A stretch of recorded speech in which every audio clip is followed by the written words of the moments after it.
देखिए, तो यहाँ पे आप कंप्लीट बोर्ड का एक ओवरव्यू देख, यहाँ से आप कंप्लीट जो मैंने आपको पढ़ाया उसका ओवरव्यू देख पाएंगे। सब स्पर्मियोजेनेसिस प्रोसेस से मैंने शुरू किया था और ये स्पर्मियोजेनेसिस कंप्लीट हो गया। उसके बाद में हमने किसकी बात की थी? Control of the spermatogenesis process है। स्पर्मेटोजेनेसिस की जब बात करते हैं स्पर्म्स की, इसकी डिस्कवरी बड़ी रोचक है। एंटोनी वॉन ल्यूवेनहॉक ने स्पर्म को सबसे पहले देखा था। जब एंटोनी वॉन ल्यूवेनहॉक ने स्पर्म को सबसे पहले देखा था तो उसने ये समझा कि ये जो स्पर्म्स है ये एक पैरासाइट है, परजीवी है, सीमन में पाए जाने वाले एक परजीवी है। उन्होंने इसको पैरासाइट मानने लगे थे। हम जब कभी पूछते हैं कि डिस्कवरी किसने की तो हम कहेंगे एंटोनी वॉन ल्यूवेनहॉक ने। और एंटोनी वॉन ल्यूवेनहॉक की डिस्कवरी के बाद में कुछ साइंटिस्ट थे, उन्होंने बड़े नायाब से एक्सपेरिमेंट किए थे।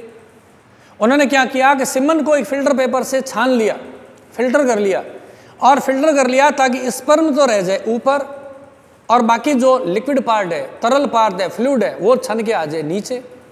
फिर उन्होंने इस जो फिल्ट्रेट था उसको अंडों के साथ में मिलाया, ओवम के साथ, ये पता करने के लिए that which part of the semen is responsible for the fertilisation.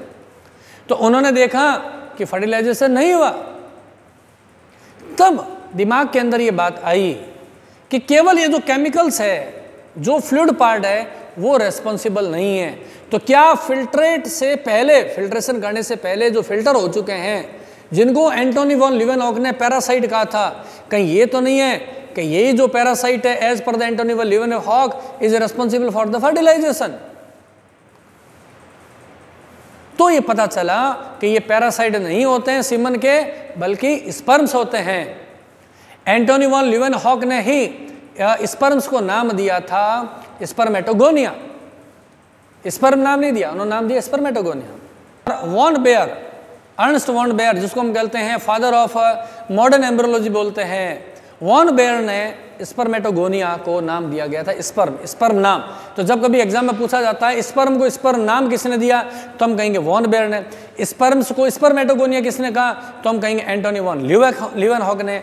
अगर आपको एग्जाम में पूछते हैं कि ल्यूवेनहॉक ने स्पर्म को क्या कंसीडर किया, तो हम कहेंगे पैरासाइट के रूप में कंसीडर किया था।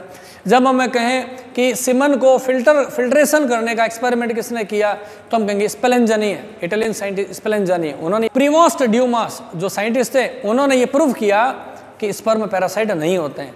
जैसे स्पेलेंजानी ने एक्सपेरिमेंट किए थे, इसी तरीके से इन्होंने भी एक्सपेरिमेंट किए थे। स्पर्म के प्रोडक्शन के लिए लगभग 72 आवर्स का टाइम लगता है और इनका लाइफ स्पैन होता है, वो होता है 24 घंटे का होता है। 24 घंटे तक ह्यूमन बीइंग के अंदर स्पर्म है वो सर्वाइव कर सकते हैं। स्पर्म इतने ग्रुप के अंदर होते हैं, इतने ज़्यादा ग्रुप के अंदर होता है, फिर वो आपस में चिपक भी तो सकते हैं।